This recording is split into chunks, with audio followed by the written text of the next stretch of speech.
ബഹുമാന്യരും ആദരണീയരുമായ ശ്രീമദ് ശിവസ്വരൂപാനന്ദ സ്വാമികൾ, ശ്രീമദ് വിശാലാനന്ദ സ്വാമികൾ,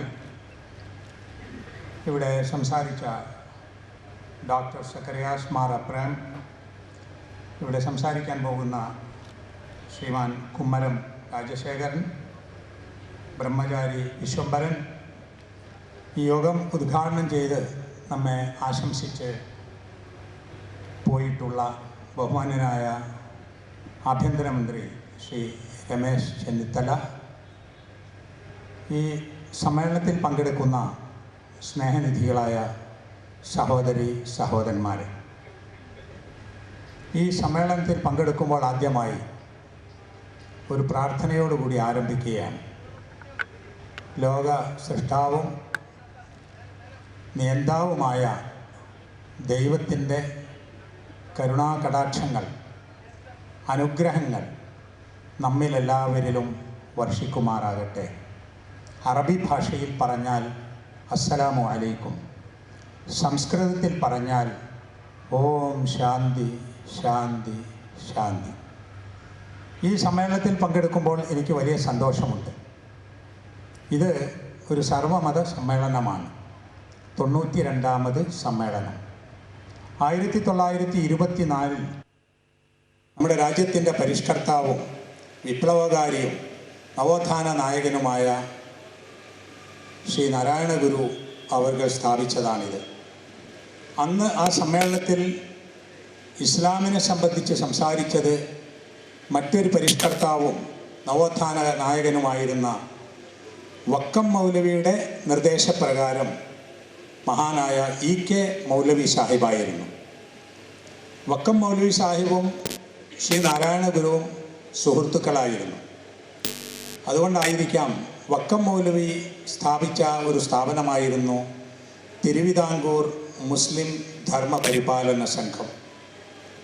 ശ്രീ നാരായണ ഗുരു സ്ഥാപിച്ച സംഘം ശ്രീ നാരായണ ധർമ്മ പരിപാലന സംഘം. രണ്ടിലും ഒരു ധർമ്മ പരിപാലന സംഘം എന്ന് നമുക്ക് കാണാൻ സാധിക്കുന്നു. ഇവിടെ ഏതാണ്ട് 15 വർഷങ്ങൾക്ക് മുമ്പ് ഇതുപോലൊരു സമ്മേളനത്തിൽ പങ്കെടുക്കാൻ എന്നെ ക്ഷണിച്ചിരുന്നു. അന്ന് ഇതുപോലെ മുസ്ലിം, ക്രൈസ്തവ, ഹൈന്ദവ പണ്ഡിതന്മാർ ഈ സ്റ്റേജിലുണ്ടായിരുന്നു. അതിങ്ങനെ നോക്കുമ്പോൾ മുമ്പിൽ എഴുതി വെച്ച ഒരു ബാനർ ഉണ്ടായിരുന്നു, വാദിക്കാനും ജയിക്കാനുമല്ല, അറിയാനും അറിയിക്കാനുമാണ് എന്ന്. സാധാരണ ബാനർ വെക്കുക ഒരു ഫോട്ടോയിലൊക്കെ വരാൻ വേണ്ടി ഇവിടെയാണല്ലോ. അന്ന് ആ ബാനർ ഇങ്ങനെ മുമ്പിലാണ് കണ്ടത്. ഇങ്ങനെ നിൽക്കുമ്പോൾ മുമ്പിൽ വാദിക്കാനും ജയിക്കാനുമല്ല, ഇവിടെ ഉണ്ടാവും. പക്ഷേ ഒരു മെച്ചമുണ്ട്. അന്ന് ഞങ്ങൾ കാണാനായിരുന്നു, ഞങ്ങൾ മെച്ചപ്പെട്ടു എന്നതുകൊണ്ടായിരിക്കാം അങ്ങോട്ട് തിരിച്ചു വെച്ചിട്ടുള്ളത്. ഈ പണ്ഡിതന്മാരിൽ ഇത്രയും കാലം കൊണ്ട് മാറ്റമുണ്ടാവുകയും വാദിക്കുകയും ജയിക്കുകയും തർക്കിക്കുകയും ചെയ്യാത്തൊരു നിലവാരത്തിലേക്ക് പണ്ഡിതന്മാരെത്തി. ഇനി നിങ്ങളാണ് കാണേണ്ടത് എന്നതുകൊണ്ടായിരിക്കാം ബഹുമാനപ്പെട്ട സ്വാമികൾ അങ്ങനെ വെച്ചിട്ടുള്ളത്.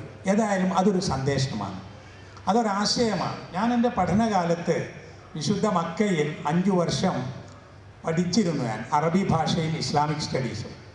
അതിൽ എൻ്റെ ഒരു സബ്ജക്റ്റ് സ്പെഷ്യലൈസേഷൻ കമ്പാരിറ്റീവ് റിലിജൻ ആയിരുന്നു. 6 മതങ്ങളെക്കുറിച്ച് ആധികാരികമായി പഠിക്കാൻ അവസരമുണ്ടായി. അതിൽ ക്രിസ്തുമതം, ജൂതമതം, ഹിന്ദുമതം, ഇസ്ലാം മതം, ബുദ്ധമതം, ജൈനമതം. ഈ 6 മതങ്ങളെക്കുറിച്ച് പഠിക്കാനുള്ളതിൽ 3 മതങ്ങൾ ഇന്ത്യയിൽ തന്നെ വളർന്നു വന്ന മതങ്ങളാണ്. ബുദ്ധമതവും ജൈനമതവും ഹിന്ദുമതവും. പിന്നെ ഇസ്ലാം മതവും ക്രിസ്തു മതവും ജൂതമതവും. ഈ മതങ്ങളെക്കുറിച്ച് പഠിച്ചപ്പോൾ മനസ്സിലാക്കാൻ കഴിഞ്ഞ ഒരു കാര്യം, മതങ്ങളിൽ ഒരുപാട് സമാനതകളുണ്ട്, സിമിലാരിറ്റീസ്, വ്യത്യാസങ്ങളുമുണ്ട്. പക്ഷേ ഇപ്പോൾ നാം കാണുന്നതും കേൾക്കുന്നതും പറയുന്നതുമൊക്കെ വ്യത്യാസങ്ങൾ മാത്രമായി പോയി എന്നതാണ്.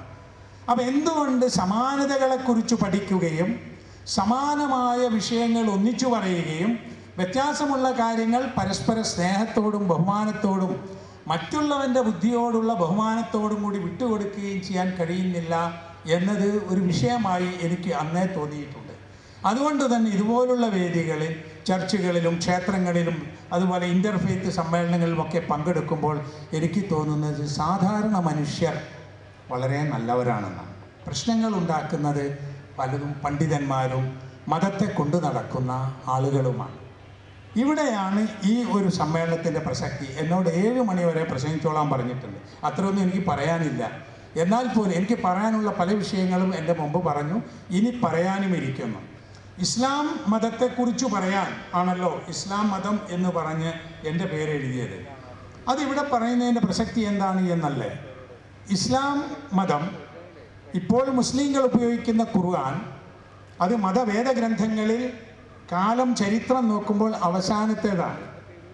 ഇപ്പോൾ വേദങ്ങളും ഉപനിഷത്തുകളും സ്മൃതികളും ഒക്കെ തന്നെ പഴയ വളരെ ചരിത്രമുള്ളതാണ്. ബൈബിൾ പിന്നെ ആണ് അതിൻ്റെ ചരിത്രം.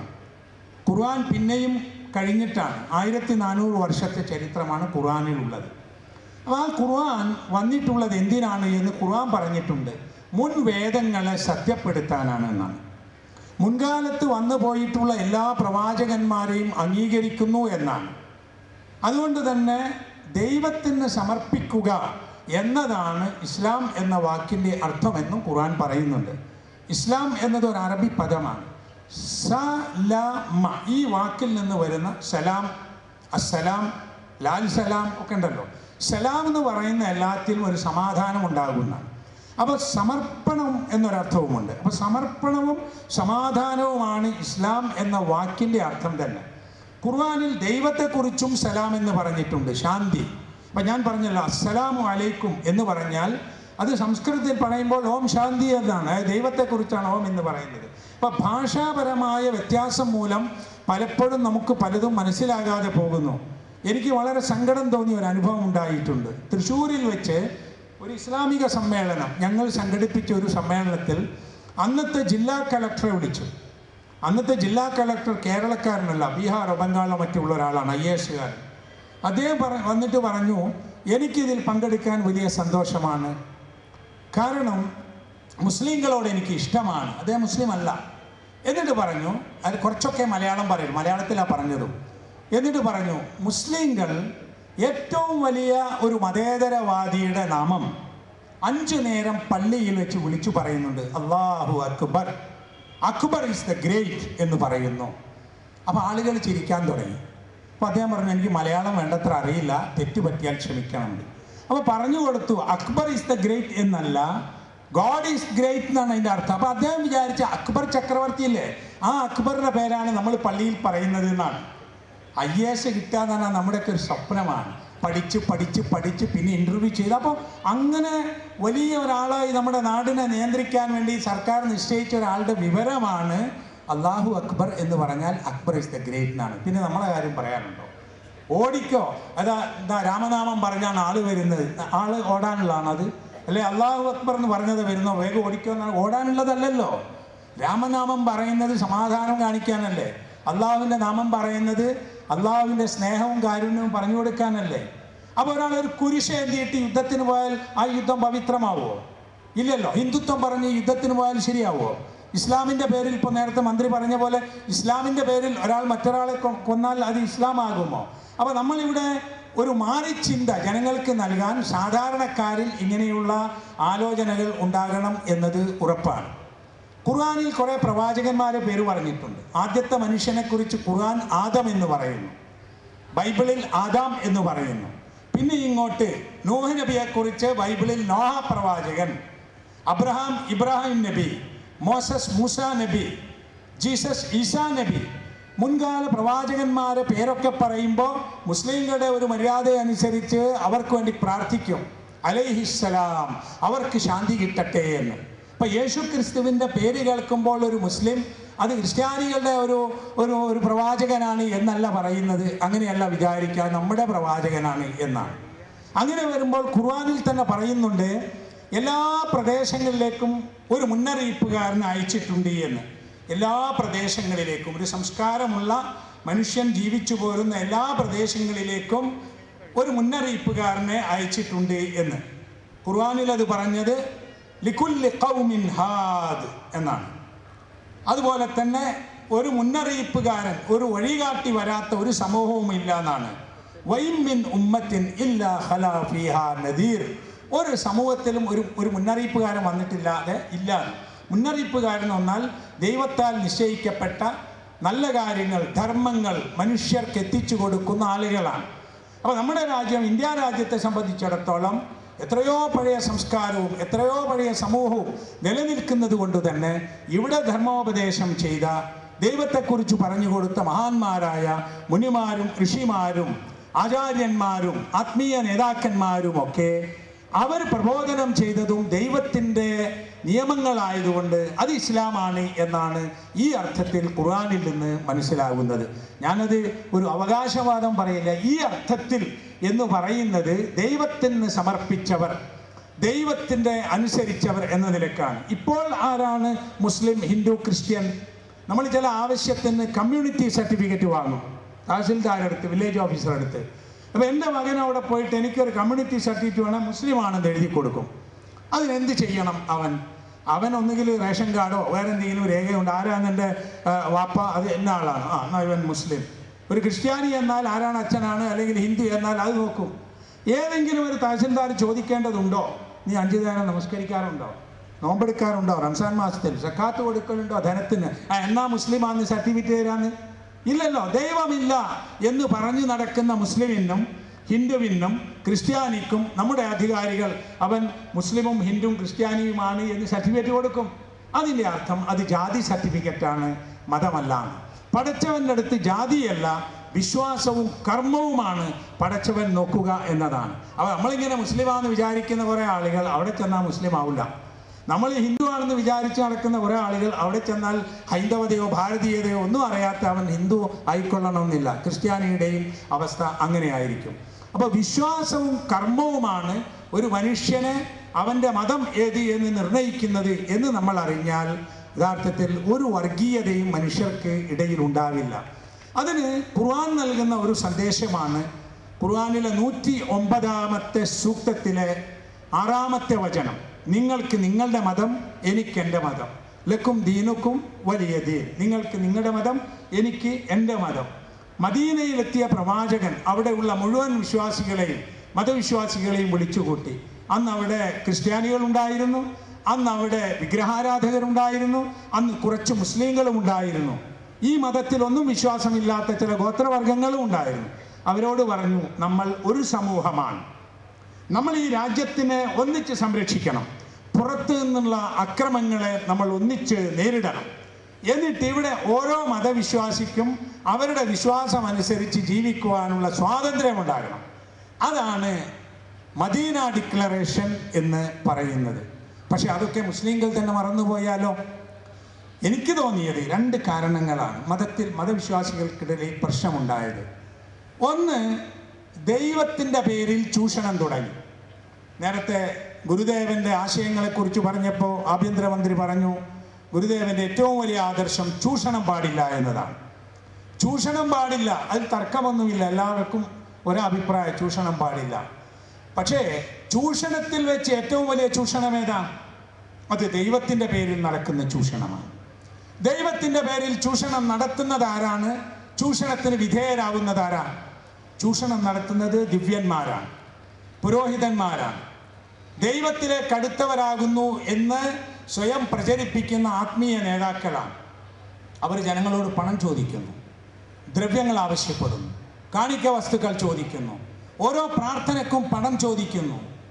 ഈ ദിവ്യന്മാർ ഇതിന് വർഗീയതല്ല കേട്ടോ. മുസ്ലിങ്ങളിലുണ്ട്, ഹിന്ദുക്കളിലുണ്ട്, ക്രിസ്ത്യാനികൾ. ഈ മോശത്തരത്തിൽ വർഗീയത ഉണ്ടാവില്ല. കള്ള് ഷാപ്പിലൊരു വർഗീയതയില്ലല്ലോ, അല്ലേ? എല്ലാവരും കൂടി ഇരുന്ന് കള്ളു കുടിക്കുന്നു. സ്ത്രീപീഡന കേസുകളിൽ വർഗീയതയില്ല, മുച്ചൂട്ടുകളി കേന്ദ്രങ്ങളിൽ വർഗീയതയില്ല. നമ്മളൊക്കെ സഹോദരന്മാരാണ്. ഈ സഹോദരി അവിടെ അല്ല വേണ്ടത്. നല്ല കാര്യങ്ങളിൽ സൗഹാർദ്ദം വേണ്ടേ? നല്ല കാര്യങ്ങളിൽ കൂടിയിരിക്കാൻ കഴിയണ്ടേ? അതുപോലെ തന്നെയാണ് നിങ്ങൾ നോക്കൂ, ദൈവത്തിൻ്റെ പേര് പറഞ്ഞ് പണം വാങ്ങുന്ന ആളുകൾ, ചൂഷണം നടത്തുന്ന ആളുകൾ, അവർ ദിവ്യന്മാരായി അറിയപ്പെടുന്നു. അവർ ദിവ്യന്മാരല്ല എന്ന് പറയണ്ട. കാരണം ദൈവത്തിന് പണം ആവശ്യമില്ല, ദൈവത്തിന് പണം ആവശ്യമില്ല. ഈ ലോകം മുഴുവനും ദൈവത്തിൻ്റേതാണ്. നിങ്ങൾ നോക്കൂ, എത്ര ആളുകളാണ് വന്ന് പറയുന്നത് നിങ്ങളൊക്കെ പാപികളാണ്. നമ്മളൊക്കെ പാപികളാണല്ലോ.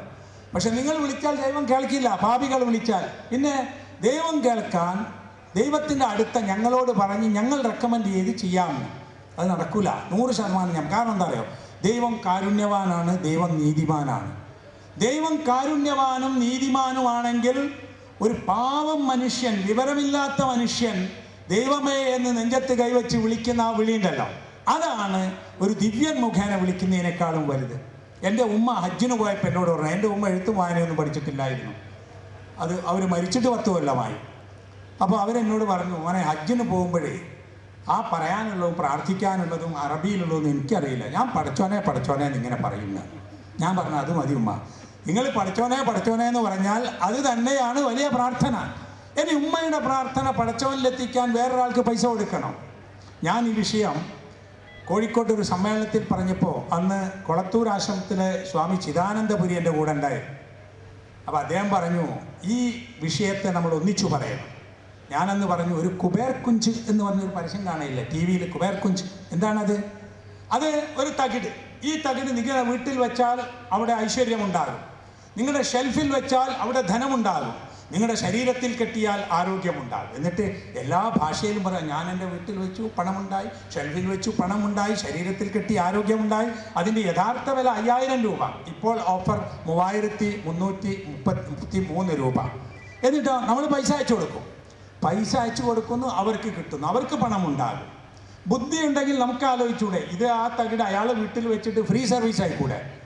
അയാൾക്ക് പൈസ കിട്ടാനാണെങ്കിൽ ഈ ഓഫറും പ്രചാരണവും TV പരസ്യവും വേണ്ടല്ലോ. ഈ തകിട് അവരുടെ വീട്ടിൽ വെക്കുക, എന്നിട്ട് ജനങ്ങൾക്ക് ഒരു ഫ്രീ സർവീസ് ചെയ്തോട്ട് അയച്ചു കൊടുക്കണേ. അങ്ങനെ ആലോചിക്കാൻ നമുക്ക് ബുദ്ധിയില്ലാത്ത കാലത്തോളം ഇവർ നമ്മളെ ചൂഷണം ചെയ്യും, യാതൊരു സംശയവുമില്ല. ഇത് ഞാൻ പറഞ്ഞപ്പോഴാണ് ചിദാനന്ദപുരി സ്വാമികൾ പറഞ്ഞത്, ഞാൻ വേറൊരു കഥ പറയാമെന്ന്. അദ്ദേഹം പറഞ്ഞു, തിരുവനന്തപുരത്ത് എല്ലാ സാധനങ്ങളും നഷ്ടപ്പെട്ടാൽ പോയി പറയുന്ന, ടി വിയിലൊക്കെ തന്നെ എല്ലാ കാര്യവും പ്രഖ്യാപിക്കുന്ന ഒരു ആളുണ്ട്, ഒരു ജ്യോതിഷ്. അദ്ദേഹത്തിൻ്റെ മകനെ കാണാതായി 96 കാണാതായപ്പോൾ അദ്ദേഹം പോലീസ് സ്റ്റേഷനിൽ പോയി എഴുതി കൊടുത്തു, മോനെ കാണാനില്ല. അപ്പോൾ ആളുകൾ ചെന്ന് പറഞ്ഞു, അല്ല ഞങ്ങളെ സാധനങ്ങൾ കാണാതായി ഇപ്പോൾ ഇവിടെ വന്നാ പറയല്, ഇപ്പം നിങ്ങളെ മകനെ കാണാതെ ആയപ്പോൾ നിങ്ങൾ പോലീസ് സ്റ്റേഷൻ, എന്നാൽ ഞങ്ങൾക്കും അങ്ങനെ പറഞ്ഞാൽ പോരാദ്യം അല്ലേ? അപ്പം എന്നിട്ട് ചിദാനന്ദപുരി പറഞ്ഞു, ഇത് നമ്മൾ പറയണം, മതത്തിൻ്റെയും ദൈവത്തിൻ്റെയും അള്ളാഹുവിൻ്റെയും ഈശ്വരൻ്റെയും കർത്താവിൻ്റെയും പേരിലൊന്നും ആരെയും ചൂഷണം ചെയ്ത് പണം ഉണ്ടാക്കേണ്ടതില്ല. കഴിഞ്ഞ ആഴ്ച ഞാൻ അദ്ദേഹത്തെ വിളിച്ചിരുന്നു, അദ്ദേഹം ഒരു പരിഷ്കർത്താവാണ്. എന്താണെന്നറിയോ, അദ്ദേഹം കോഴിക്കോട്ട് വെച്ച് പറഞ്ഞു, ഈ ആന എഴുന്നള്ളത്ത് വേണമെന്നില്ല, അതൊന്നും ഹിന്ദു മതത്തിലില്ല. അദ്ദേഹം പറഞ്ഞു, വെടിക്കെട്ട് ആവശ്യമില്ല, കാരണം അതുകൊണ്ടൊക്കെ പ്രശ്നങ്ങളാണ്, ക്ഷേത്രത്തിൻ്റെ ആത്മീയത തകരുന്നു. അപ്പം ഞാൻ അദ്ദേഹത്തെ വിളിച്ചു പറഞ്ഞു, നിങ്ങൾ ഭയങ്കര വിപ്ലവാത്മകമായിട്ടാണല്ലോ പറയുന്നത്. അപ്പം പറഞ്ഞു, അദ്ദേഹം പറഞ്ഞു, ഞാൻ ക്ഷേത്രത്തിൽ കുറച്ച് കാലമായി പറയുന്നുണ്ട്, ഇപ്പോൾ ഒന്ന് പുറത്ത് പറഞ്ഞു നോക്കിയതാണ് എന്ന് പറഞ്ഞു. എന്താണ് അതിൻ്റെ പ്രതികരണം എന്ന നിലയ്ക്ക്. അപ്പോൾ ജനങ്ങളെ ചൂഷണം ചെയ്യുന്ന മത നേതൃത്വം ഉണ്ടാകുന്നു, അന്ധവിശ്വാസങ്ങളുടെയും അനാചാരങ്ങളുടെയും പേരിൽ മന്ത്രവാദികൾ ഉണ്ടാകുന്നു, കൂടോത്രം നടത്തുന്നവരുണ്ടാകുന്നു. ഇവരൊക്കെ ദൈവമാണെന്നോ ദൈവത്തിൻ്റെ ശക്തിയുള്ളവരാണെന്നോ വിചാരിച്ച് നമ്മെ ചൂഷണം ചെയ്യുന്നു. അതിൻ്റെ ആവശ്യമില്ല. ദൈവം എല്ലാം കാണുന്നവനും കേൾക്കുന്നവനും അറിയുന്നവനും മനുഷ്യൻ്റെ മനസ്സിലുള്ളത് അറിയുന്നവനും കൃപയുള്ളവനും നീതിമാനുമാണ് എന്നാണ്. ഞാനിത് പറഞ്ഞപ്പോൾ ഒരാൾ എന്നോട് പറഞ്ഞു, നമ്മുടെ നാട്ടിൽ ഏത് കാര്യം നടക്കണമെങ്കിലും നമ്മൾ ഒരു ചെറിയ റെക്കമെൻഡേഷൻ ആവശ്യമല്ലേ, ഒരു ട്രാൻസ്ഫർ കിട്ടാൻ, ഒരു പ്രൊമോഷൻ, അല്ലെങ്കിൽ ഒരു കോളേജ് അഡ്മിഷൻ. നമ്മൾ അങ്ങനല്ലേ, നമ്മൾ പറഞ്ഞാൽ കിട്ടൂല്ലെങ്കിൽ മന്ത്രിൻ്റെ ഓഫീസിൽ പറഞ്ഞ് അവിടെ നിന്ന് ഇങ്ങോട്ട് വിളിച്ച് പറഞ്ഞാൽ അഡ്മിഷനായി പ്രൊമോഷനായി. ഒരു ഇലക്ട്രിസിറ്റി കണക്ഷൻ പോലും ഇപ്പം അങ്ങനെ നടക്കുന്നത്. ഇത് പറഞ്ഞ മനുഷ്യൻ ആലോചിച്ചില്ല, അത് വെച്ചിട്ട് ദൈവത്തിന് താരതമ്യം ചെയ്യാം. ഈ നാട്ടിലെ രാഷ്ട്രീയക്കാരും അധികാരികളും വേണ്ട വിധം പ്രവർത്തിക്കാഞ്ഞിട്ടാണ് നമ്മൾ കൈക്കൂലി കൊടുക്കുന്നത്, അല്ലെ ശുപാർശ ചെയ്യിക്കുന്നത്, ഫോൺ ചെയ്യിപ്പിക്കുന്നത്. ഇനി പഠിച്ചവനും അങ്ങനെ ഒന്ന് പറയണോ? അത് വളരെ മോശമല്ലേ? പഠിച്ചവൻ ഒരു റെക്കമെൻഡേഷനും ഇല്ലാതെ ഒരു ദുസ്വാധീനവും ഇല്ലാതെ 10 പൈസ കൈക്കൂലി കൊടുക്കാതെ മെറിറ്റ് അനുസരിച്ചാണ് കാര്യം ചെയ്യുന്നത് എന്നാണ് എല്ലാ മതഗ്രന്ഥങ്ങളിൽ നിന്നും നമ്മൾ മനസ്സിലാക്കുന്നത്. ഇവിടെ ഇങ്ങനെ ഒരു മതസൗഹാർദ്ദ സർവ്വമത സമ്മേളനം നടക്കുന്നതിൻ്റെ ഒരു ചരിത്രം എനിക്ക് തോന്നുന്നത്, എൻ്റെ അടുത്ത് ശ്രീ നാരായണ ഗുരുവിൻ്റെ സമ്പൂർണ്ണ കൃതികളുണ്ട്. ഞാൻ പലപ്പോഴും ആലോചിച്ചിട്ടുണ്ട്, ശ്രീ നാരായണ ഗുരുവിൻ്റെ സമ്പൂർണ്ണ കൃതികൾ ചെറിയൊരു പുസ്തകം മാതൃഭൂമി പ്രസിദ്ധീകരിച്ച സുകുമാര അഴീക്കോട് അതിന് ആമുഖം എഴുതിയിട്ടുണ്ട്. ഞാൻ ഇന്നലെ വീണ്ടും അത് വായിച്ചു, ഇങ്ങോട്ട് വരികയല്ലേ എന്തെങ്കിലും ഒന്നുകൂടി വായിക്കാൻ. അപ്പം അതിൽ പറയുന്നു, ശ്രീ നാരായണ ഗുരു സ്വാമി അവറുകൾ 200 പേജിൽ താഴെ എഴുതിയിട്ടുള്ളൂ. 200 പേജിൽ താഴെ. അപ്പോൾ വ്യാഖ്യാനമടക്കം അത്രയേ ഉള്ളൂ പുസ്തകം, 10-400 പേജേ ഉള്ളൂ. അദ്ദേഹം വലിയൊരു പ്രഭാഷകനൊന്നും ആയിരുന്നില്ല. അപ്പോൾ എന്താ, വലിയൊരു എഴുത്തുകാരനോ വലിയൊരു പ്രഭാഷകനോ അല്ലാതിരുന്നിട്ടും അദ്ദേഹത്തിൻ്റെ സന്ദേശത്തിന് ലോകത്ത് വലിയൊരു വെളിച്ചം നൽകാൻ കഴിഞ്ഞത് ആ സന്ദേശത്തിൻ്റെ മഹത്വമാണ്. ഖുർആനിൽ നബി തിരുമേനിയെ പറ്റി ലോകത്തിന് കാരുണ്യമാണ് എന്ന് പറഞ്ഞിട്ടുണ്ട്. റഹ്മത്തുൽ ലിൽ ആലമീൻ, റഹ്മത്തുൽ ലിൽ ആലമീൻ. ശ്രീ നാരായണ ഗുരു എന്താ പറഞ്ഞതെന്നറിയോ?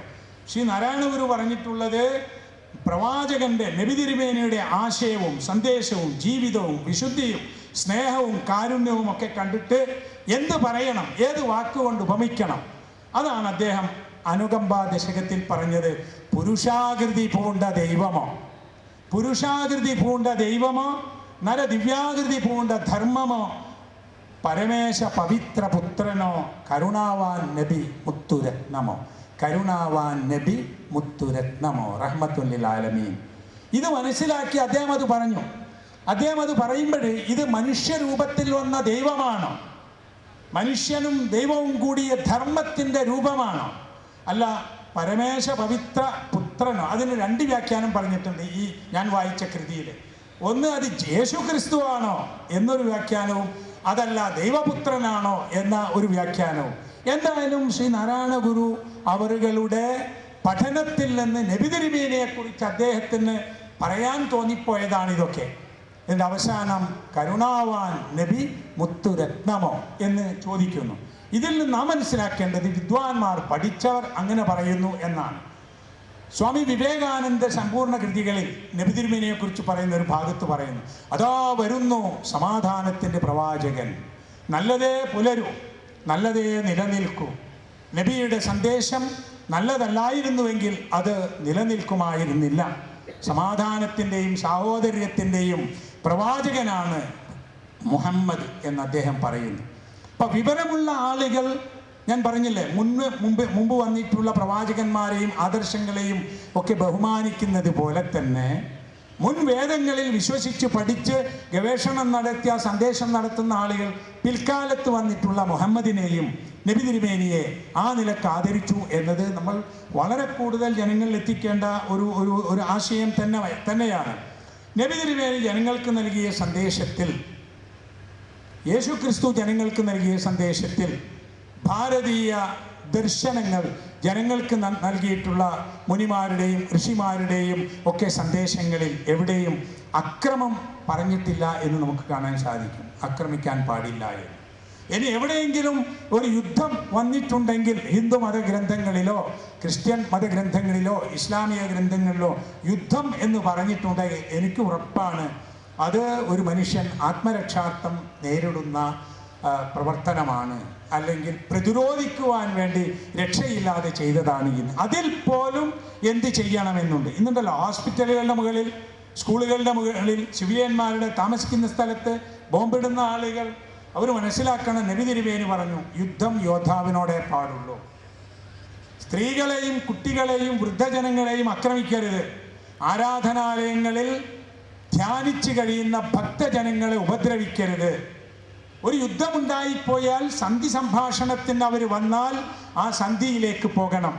അതിൻ്റെ ഫലമായിരുന്നു 10 വർഷക്കാലം നമുക്കിടയിൽ യുദ്ധമുണ്ടാവില്ല എന്ന് മക്കയിലെ ആളുകൾ ഒരു ഓഫർ നൽകിയപ്പോൾ നബി തിരുമേനി മക്കയിൽ തീർത്ഥാടനത്തിന് വന്ന് അതിർത്തിയിൽ നിന്ന് ആ വർഷം തിരിച്ചു പോയിട്ടുള്ളത്. നബിയും അനുയായികളും മക്കയിലേക്ക് വരിക, മദീനയിൽ നിന്ന് ഉംറ ചെയ്യാൻ, തീർത്ഥാടനം ചെയ്യാൻ. മക്കയിലെത്താൻ നേരത്ത് മക്കയിലെ ആളുകൾ, നബി അംഗീകരിച്ചിട്ടില്ലാത്ത ആളുകൾ, അവർ നബിയുടെ കുടുംബക്കാരും ബന്ധുക്കളും അയൽവാസികളുമാണ്. അവർ വന്ന് പറഞ്ഞു, മുഹമ്മദേ, നിങ്ങൾ ആക്രമിച്ചോ, ഞങ്ങൾ അനുവാദമില്ലാതെ ഇങ്ങോട്ട് വരരുത്, ഞങ്ങൾ അനുവദിച്ചിട്ട് വരാം അടുത്ത കൊല്ലം. ഈ വർഷം തിരിച്ചു പോകൂ. തിരിച്ചു പോയാൽ നിങ്ങൾക്ക് അടുത്ത വർഷം ഞങ്ങളുടെ അനുവാദത്തോടു കൂടി തന്നെ വരാമല്ലോ. നബി ആലോചിച്ചു എന്ത് ചെയ്യണം. അങ്ങനെ പോയാൽ എന്തുണ്ടാകും? അടുത്ത 10 കൊല്ലം നമുക്കിടയിൽ യുദ്ധമുണ്ടാകില്ല എന്ന് കരാർ എഴുതാമെന്ന് പറഞ്ഞു. നബി തിരുമേനി തിരിച്ചുപോയി. ആളുകൾ, സഹാബിമാർ, കൂടെയുള്ളവർ തിരിച്ചുപോയി. ഇതിപ്പോൾ ഞാൻ ഓർക്കുമ്പോൾ ഒരു കാര്യവും കൂടി എനിക്ക് തോന്നുകയാണ്. ഹിന്ദുക്കളും മുസ്ലിങ്ങളും ക്രിസ്ത്യാനികളും എന്ന വ്യത്യസ്ത മതങ്ങൾ മാത്രമല്ല, ഈ ഓരോന്നിനുമുള്ള വിഭാഗങ്ങളും ഉപവിഭാഗങ്ങളും ഉണ്ട്. മുസ്ലിങ്ങളിൽ ഒരുപാട് വിഭാഗങ്ങൾ, ഹിന്ദുക്കളിൽ പല സംഘങ്ങൾ, ക്രിസ്ത്യാനികളിൽ പല സഭകൾ. ഇവർ തമ്മിൽ കലഹങ്ങളുണ്ട്. ഇവർ തമ്മിൽ കലഹങ്ങളും പ്രശ്നങ്ങളും. എനിക്കറിയാം, ഒരിക്കൽ ഒരു സ്ഥലത്ത് ഒരു സമ്മേളനത്തിന് വേണ്ടി പെർമിഷൻ വാങ്ങി പോലീസിൽ നിന്ന്. പോലീസ് പറഞ്ഞു, നിങ്ങളെ നടത്തിക്കോളൂ, കുഴപ്പമൊന്നും ഉണ്ടാവില്ലല്ലോ, നമ്മളറിയുന്ന ആളുകളാകുമ്പോൾ അങ്ങനെയാണ്, അതിന് എഴുതി തരലൊന്നുമില്ല, ആയിക്കോട്ടെ നമ്മൾ നടത്താമെന്ന് വെച്ചു. വൈകുന്നേരം ആകുമ്പോഴേക്കാണ് അവിടെ തന്നെ വേറെയുണ്ട് ഒരു കൂട്ടർ മൈക്കും കാര്യമൊക്കെ ആയിട്ട് വരുന്നത്. എന്താ അത്? ഞങ്ങളിവിടെ പറഞ്ഞിട്ടുണ്ട് ഇവിടെ നടത്തിക്കോളാൻ. അപ്പോൾ CI പറഞ്ഞു, ഞാനത് ഓർത്തില്ല, ഏതായാലും നിങ്ങളൊരു കാര്യം ചെയ്യും, ഒരു കൂട്ടർക്ക് നാളെ നടത്തിയാൽ പോരെ. അപ്പോൾ 2 കൂട്ടന്മാർ പറ്റില്ല, ഞങ്ങൾ ആദ്യം പറഞ്ഞു, ഞങ്ങളുടെ പ്രസ്റ്റീജ് ഇഷ്യൂ, പ്രസ്റ്റീജ് വിഷയം മതത്തിൻ്റെ പേരിൽ. അപ്പം പിന്നെ ഇദ്ദേഹം പറഞ്ഞു നോക്കി, എന്നാൽ ഒരു കാര്യം ചെയ്യാം, നിങ്ങൾ 4 മണി മുതൽ 6 മണി വരെ നടത്തിക്കോ, ഇവർ 6 മുതൽ 8 മണി വരെ, അങ്ങനെ പറ്റുമോ? 2 കൂട്ടരും സമ്മതിക്കില്ല. അവസാനം പറഞ്ഞു, എന്നാൽ ഒരു കൂട്ടർ അങ്ങാടിയുടെ അങ്ങേ അറ്റത്തും ഒരു കൂട്ടർ ഇങ്ങേ അറ്റത്തും നടത്തിയാൽ പോരെ. അതും പറ്റൂല. അവസാനം പോലീസ് പറഞ്ഞു, എന്നാൽ ആരും നടത്തണ്ട. അപ്പോൾ 2 കൂട്ടർക്കും സമാധാനം, ആരും നടത്തണ്ട.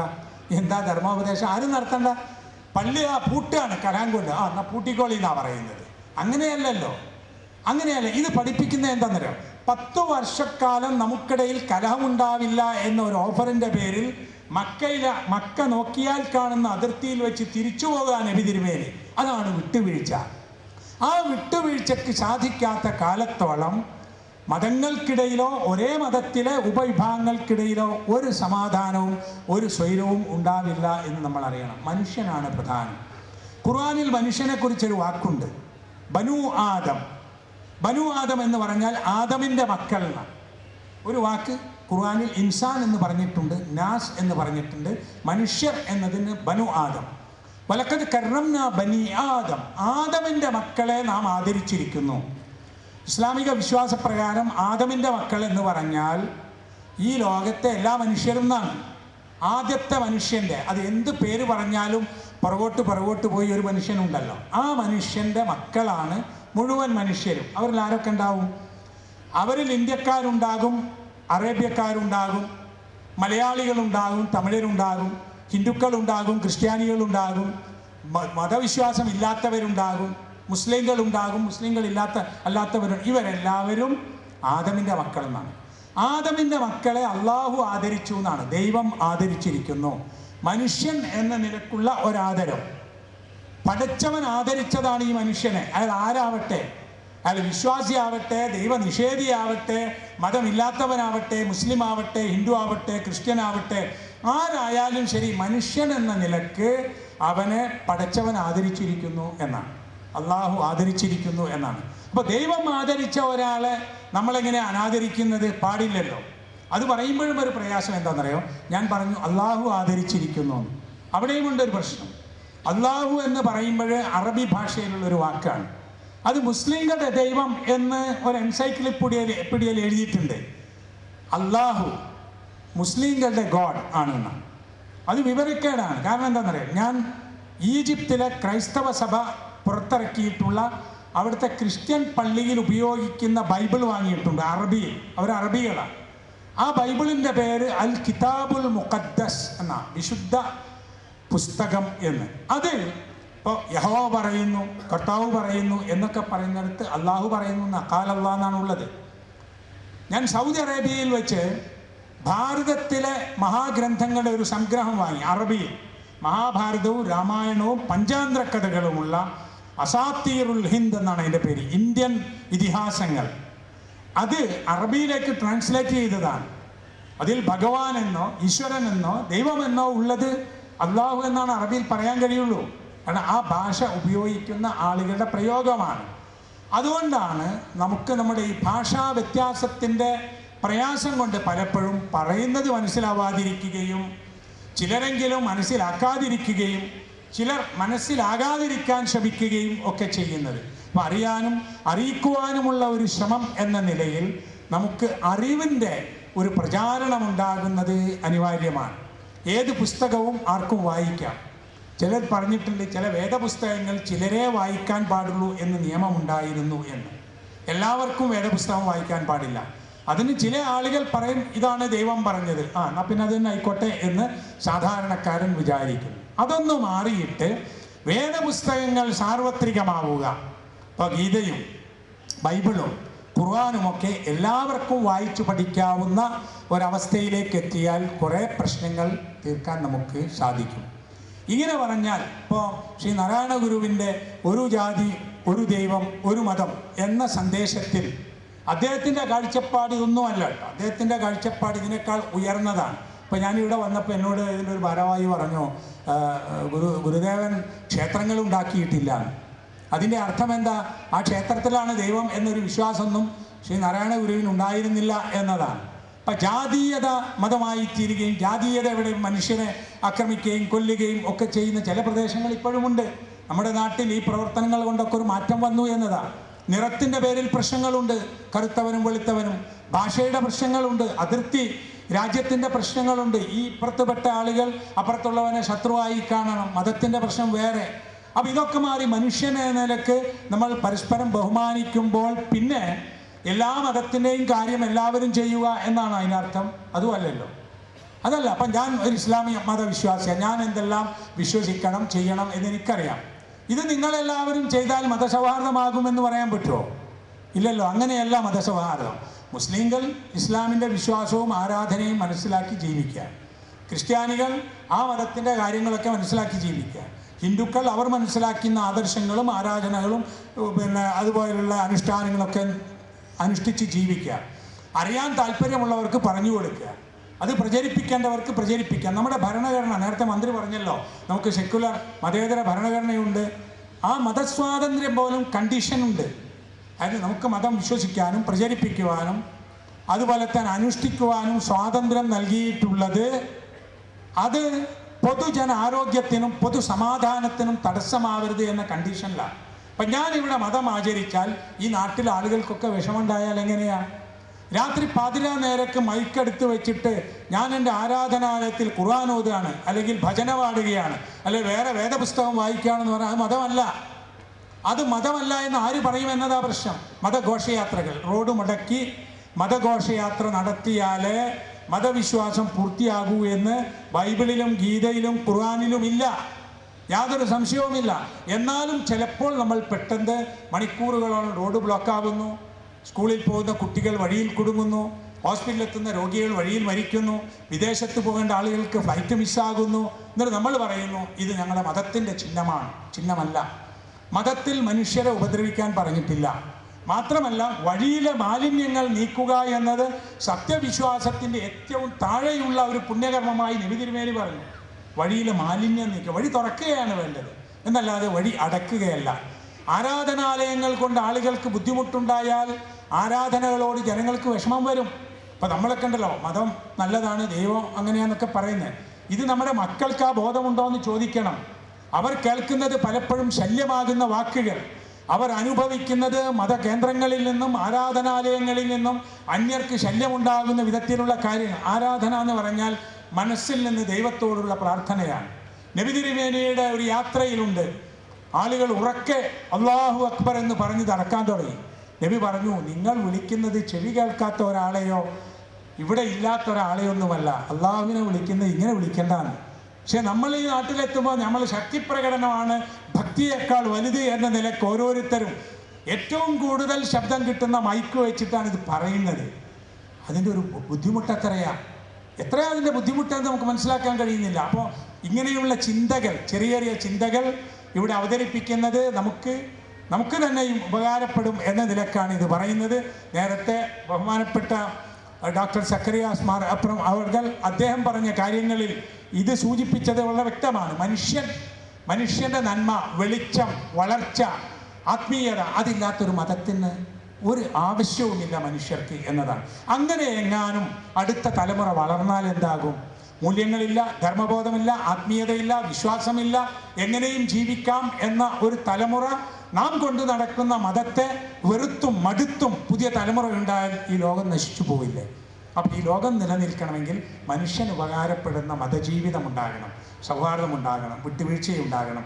ഓരോരുത്തരും അന്യൻ്റെ ബുദ്ധിയെ അംഗീകരിക്കുകയും അവർക്ക് ജീവിക്കാൻ സ്വാതന്ത്ര്യം നൽകുകയും വേണം എന്നതാണ് മതത്തിൻ്റെ ഒരു സത്തയായി എനിക്ക് കാണാൻ സാധിച്ചിട്ടുള്ളത്. ഏതായാലും ഇവിടെ ഇങ്ങനെ ഒരു പരിപാടി നടത്തുന്നത് എനിക്ക് വളരെ അസൗകര്യം. വഖഫ് ബോർഡിൻ്റെ ചെയർമാൻ എൻ്റെ ഓഫീസ് സന്ദർശിക്കുന്ന ഒരു ദിവസമാണിന്ന്. പക്ഷേ ഇത് അതിലും വലുതായി എനിക്ക് തോന്നുന്നത് കൊണ്ടാണ് ഞാൻ ഇന്ന് ഇങ്ങോട്ട് കോഴിക്കോട്ട് നിന്ന് വന്നിട്ടുള്ളത്. ഇത്തരത്തിലുള്ള ഒരു പരിപാടി എവിടെ നടക്കുന്നുവെങ്കിലും ഒരു ഇസ്ലാമിക പരിപാടി പോലും മാറ്റിവെച്ച് പങ്കെടുക്കുക എന്നത് ഞാൻ വലിയതായി കാണുന്ന ഒരു കാര്യമാണ്. ഇത് ശ്രീ നാരായണ ഗുരുവിൻ്റെ ഒരു സ്ഥാപനം എന്ന നിലയിലും എല്ലാ മതപണ്ഡിതന്മാരും പങ്കെടുക്കുന്നു എന്നതും എല്ലാവിധ ആളുകളും സഹോദരങ്ങൾ കേൾക്കുന്നു എന്നതും ഈ സന്തോഷം വർദ്ധിപ്പിക്കുന്നു. ഇതിന് എല്ലാവിധ ആശംസകളും നേർന്നുകൊണ്ട് ഞാൻ നിർത്തുന്നു. ജയ് ഹിന്ദ്. അസ്സലാമു അലൈക്കും. ഓം ശാന്തി.